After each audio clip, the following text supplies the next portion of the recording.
Do you think this is someone Democrats can work with? I don't know Mike Johnson very well. He's been elected Speaker. He's relatively new and hasn't been in the leadership before. So, frankly, I don't know the answer to that.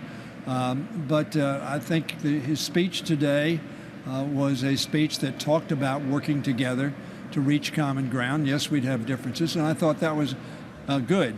But as I told him, that is easy to say, it's hard to do. And very frankly, his record over his time in the Congress of the United States has been a very hard-edged message that will not create bipartisanship.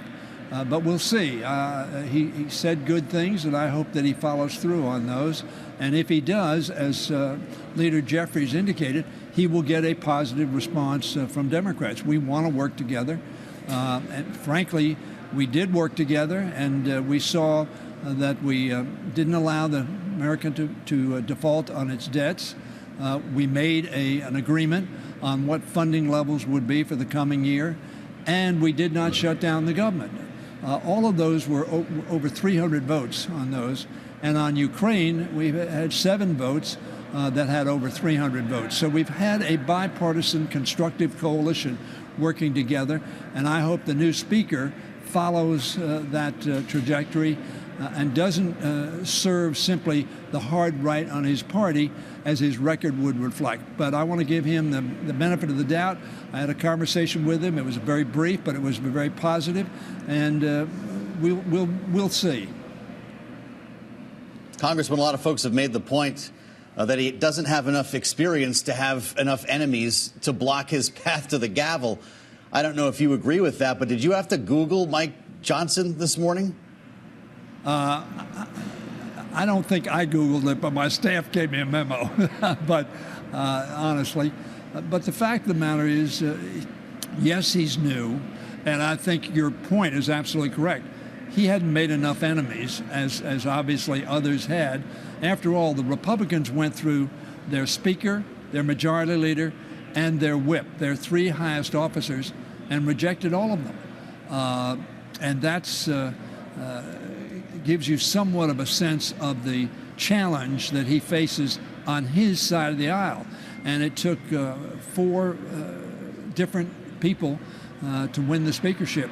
The first one was, and the second one were hard right, and the third one was more towards the center, and he lasted for 4 hours before Donald Trump told his followers reject him, and he dropped out. And then we came to Mike Johnson, who, as you point out, nobody has a lot of record on him. So, but the record that we do have is he's very conservative, and therefore I think was obviously from the Republican standpoint acceptable to the Freedom Caucus. Obviously, they all voted for him.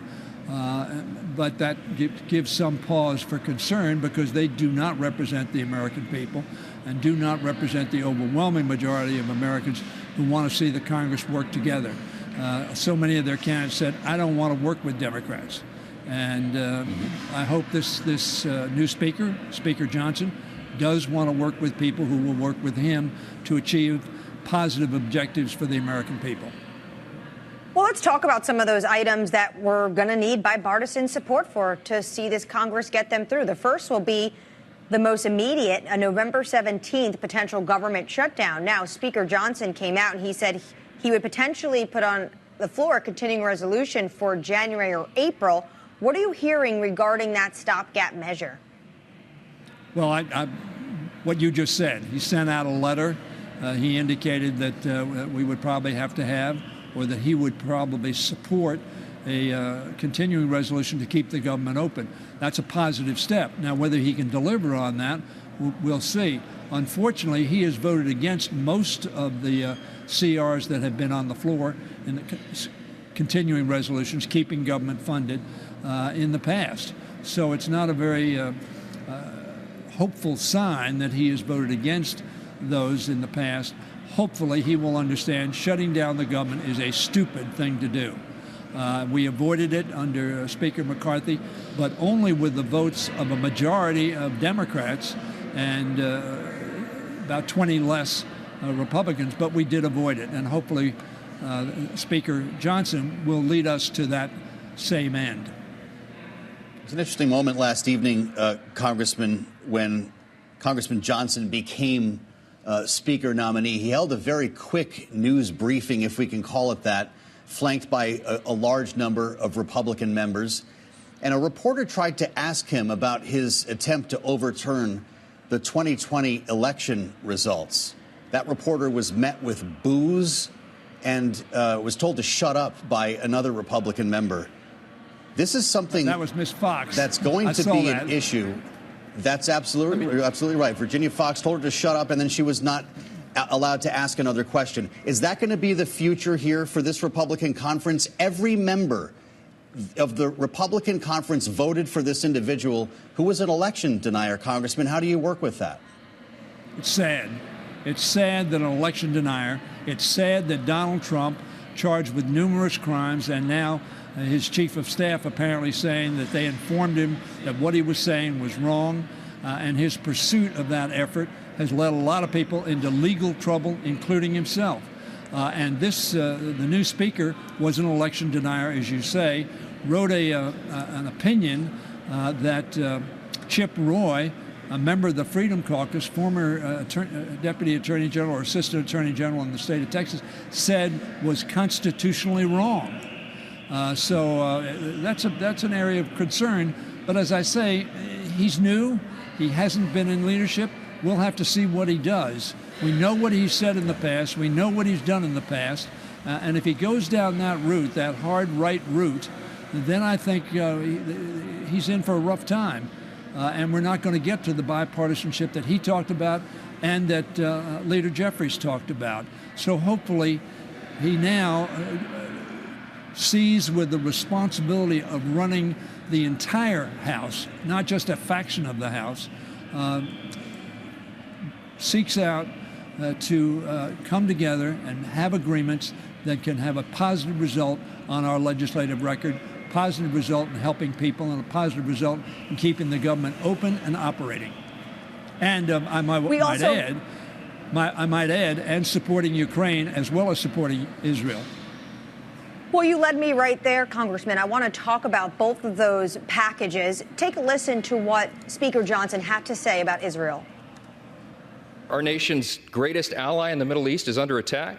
The first bill that I'm going to bring to this floor in just a little while will be in support of our dear friend Israel, and we're overdue in getting that done. Congressman, how is your colleagues in the Democratic Party dealing with the Israeli skeptics on the progressive wing? Well, let me say we only had, I think, 10 votes opposed to the bill. 400 plus members of the House of Representatives voted for that. So the overwhelming number of Democrats and Republicans voted for the resolution. And I was smiling because he says that was going to be the first bill that he would bring to the floor. Frankly, that bill would have come to the floor 3 weeks ago had it not been for the internal division and divisiveness and dysfunction of the Republican Party, who couldn't select a leader. So that it's ironic that he claims credit for that being the first. Of course it was the first because it was so important that we pass it 3 weeks ago in support of our very strong ally Israel, who was invaded and a carnage was committed and an act of war by Hamas, that is a terrorist organization. So yes, he brought it to the floor because over 400 members were for it and had co-sponsored it. So I'm glad he brought it to the floor. It was the right thing to do. As I say, it's never too late to do the right thing, and he did the right thing. Congressman Steny Hoyer of Maryland. Annmarie, I was just going to add, yes, Annmarie asked me a direct question. The overwhelming number of Democrats voted for this piece of legislation.